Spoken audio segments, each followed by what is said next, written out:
Hey, what's going on, guys? It's your boy, Nerd Mode On, and welcome to episode 12 of Sniper Sundays, a video series where I'll be using anything from DMRs to bolt-action sniper rifles and just kind of going over some information in relation to the items similar to a weapon review. So without further ado, let's jump right into it. So today we're going to be taking a look at the M39 EMR. Now this weapon does have a 300 rounds per minute, which is actually on the high side of things, so I guess we can appreciate it when it comes down to putting down a lot of lead down range, as well as the velocity is clocking in at 570 meters a second, which makes it sufficiently easier to down targets at long range or moving targets nonetheless. So that should definitely be a benefit when it comes down to it. Now, of course, transferring your guys' eyes over to the damage model, you'll notice that this weapon does a maximum damage of 45 damage up until 15 meters. However, at 15 meters, you're going to see a gradual decline of the damage being outputted at range. And once you hit around 80 meters, the minimum damage that you'll be occupying is listed as 38, which this is a pretty standard damage model when it comes down to it. Most of the other weapons of this configuration do very similar things, as well as there's usually not a lot of deviation when it comes down to at least the DMR category. Now with that said, let's take a look at the magazine size as well as the reload speeds to give you guys a better idea of how this weapon is going to perform, especially in engagements that require you to constantly be on the move and or have the amount of ammunition you need to either get a quick reload in or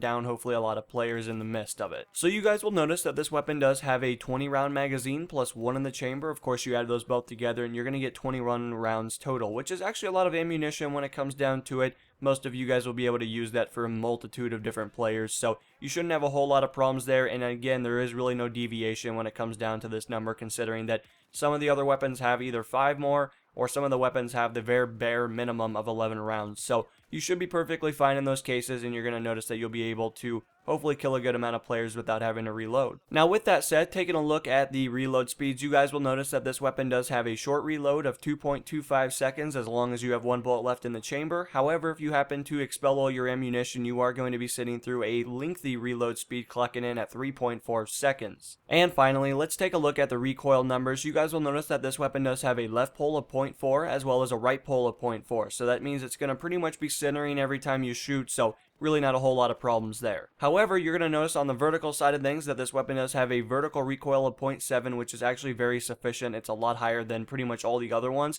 So this is going to be the leading charge when it comes to vertical recoil. So to compensate for this, of course, you would just pull down, and that's really all you have to do for this particular weapon. But anyway, guys, that's all the information when it comes down to breaking the internals and the statistics of the weapon. Now, of course, if you guys are interested, I could provide you guys with some customization recommendations to better outfit you guys on the battlefield. Now, of course, starting off on the optics category, this is really going to be dependent on what kind of a player you are. If you find yourself constantly being very aggressive, then going with a red dot sight is going to be your best friend. However, if you like to maybe sit back a little bit more, or maybe even do some reconnaissance for this weapon to scout out the opposition and spot players, then in that case, I would recommend going with the FLIR sight. That's the infrared times 2 optic, and it actually makes it sufficiently easier to acquire targets at medium to long range, as well as to hopefully spot them to provide some information to your team. Now, of course, taking a look at the accessories tab, I can really only ever recommend the laser sight, considering that it gives you an inherent advantage if you happen to get caught off guard. It is a benefit when it comes down to it. However, it does kind of give away your position while on the move, so it might be in your best interest to toggle it off and on if you have that ability,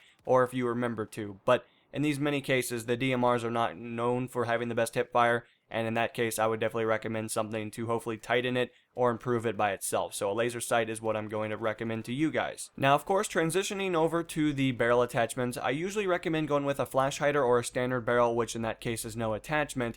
And the reason I recommend those is because they have no negative side effects. So, I mean, everything you do is going to be inherently the best performance that your weapon can occupy, with slight advantages for visual effects. However, if you don't have the flash hider and you just want to put something on your weapon, then maybe going with a heavy barrel wouldn't be too bad of an idea, because it's going to make your long range accuracy a little bit better at the expense of adding more recoil. So it really just depends on what kind of a player you are and how good you are with recoil management. If you're the best player in the world when it comes down to recoil management, then of course put on a heavy barrel. But if you do happen to struggle a little bit, maybe going with a muzzle breaker or a compensator, depending on which one you're struggling with, might be the best option. And finally, taking a look at the underbarrel attachment slot, I can only really recommend an angled grip for this weapon, considering that it does have an initial amount of recoil, which you're going to hopefully compensate for by using the angled grip to decrease your first shot multiplier. So that should be very beneficial by itself.